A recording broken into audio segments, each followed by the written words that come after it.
Hi friends, எல்லோரும் எப்படி இருக்கீங்க? நான் ரொம்ப நல்லா இருக்கிறேன். ரொம்ப நாள் வீடியோவே போடலை. இனிமேல் கண்டினியூவாக வீடியோ போடுறேன். மறக்காமல் துர்காஸ் கிச்சனை சப்ஸ்கிரைப் பண்ணிடுங்க. இன்றைக்கி என்ன வீடியோனா, ஒரு சின்ன மினி விளாக் மாதிரி தான். நான் என்ன பண்ணியிருக்கேன், காலையிலேருந்து ஸ்கூலுக்கு போகிற பசங்களுக்கு அப்படின்னு சாப்பாடு தான் செஞ்சேன். அது என்ன செஞ்சேன்னு வாங்க பார்க்கலாம். காலையில் எழுந்ததும் ஃபஸ்ட்டு கிச்சனை க்ளீன் பண்ணிட்டு சாமானத்தெல்லாம் கழுவி எடுத்து வச்சுட்டேன். இருக்கிறதுலே மிகப்பெரிய கஷ்டம் என்ன சமைக்கிறதுன்னு யோசிக்கிறது தான்.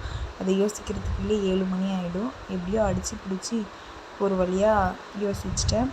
மஷ்ரூம் இருந்துச்சு, எடுத்து கட் பண்ணிவிட்டு அதுக்கு தேவையானதெல்லாம் எடுத்து வச்சு ஃபஸ்ட்டு க்ளீன் பண்ணி வச்சுக்கிட்டேன். க்ளீன் பண்ணி வச்சுட்டு மஷ்ரூம் பிரியாணி தான் இன்றைக்கி செஞ்சேன்.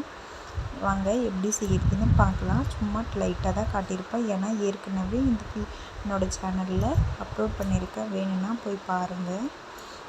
எல்லாத்தையும் கட் பண்ணி எடுத்து வச்சுட்டு பிரியாணிக்கு எல்லாம் தாளித்து விட்டு குக்கரை விசில் போட்டு போயிட்டேன். பசங்களை போயிட்டு குளிக்க வச்சு ரெடி பண்ணி கூட்டிகிட்டு வந்துட்டேன். அதுக்கப்புறமா கூட்டிகிட்டு வந்ததும் லன்ச் பேக் பண்ணி போகும்போதே ஸ்நாக்ஸு, வாட்டர் பாட்டிலு எல்லாம் ஃபில் பண்ணி வச்சுட்டு போயிட்டேன்.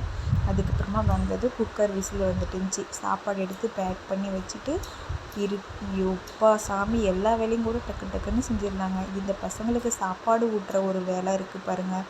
அப்பா உயிர் போய் உயிர் வருதுங்க. சாப்பாடு ஊட்டுறதுக்குள்ளே எப்படியோ அடித்து பிடிச்சி அவங்களுக்கு சாப்பாடு 2 பேருக்கும் ஊட்டி அவங்கள ஆட்டோ ஏற்றுறதுக்குள்ளே போதும்னு ஆகிடுதுங்க.